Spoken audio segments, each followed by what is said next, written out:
vediamo ora, ecco,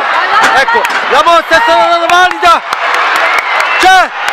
Montagna che sta andando, c'è, passa in questo momento il coro, passa in questo momento Francesco Cania che sta allungando, è riuscito a passare la contrada di Montagna, sta avvenendo fortissimo anche Castello che non riesce a passarlo, qui è la situazione, sta andando ancora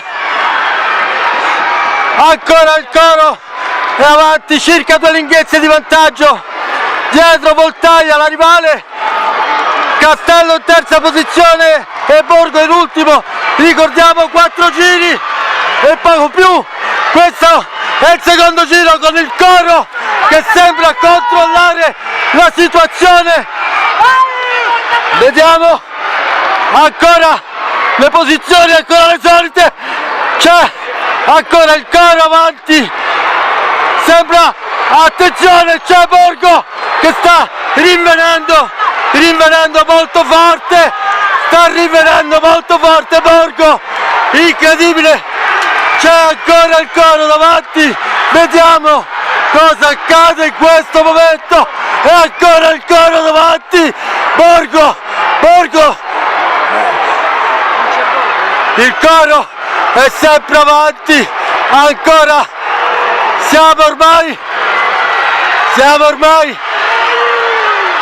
le posizioni ora, Francesco Cania ancora, il coro vince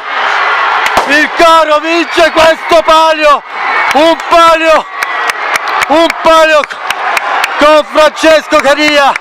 un palio quasi sempre al comando, un grande palio, forse inaspettato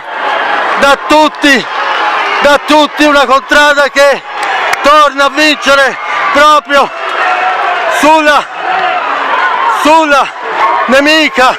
dietro la contrada di Borgo, vediamo i contradaioli del coro che esultano, vediamo, coro era la contrada nonna, portava la cuffia, vince un palio, un grande palio da parte del coro, un palio con i mezzo sangue, e il coro vince il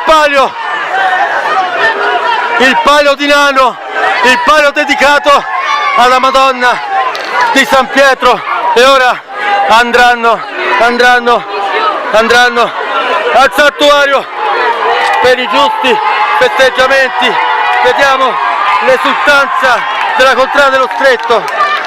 è una esultanza giusta, un palio vinto, una giovane capitaneria.